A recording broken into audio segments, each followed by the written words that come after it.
Welcome to the Stat Help video module for data import.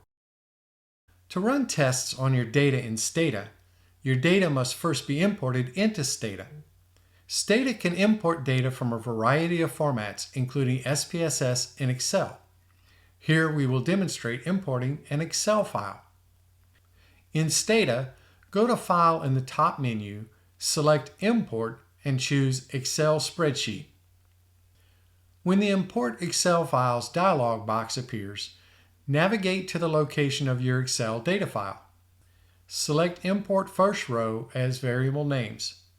Then press OK. Your data will appear on the right under Variables. Your data is now in the Stata global environment ready for use.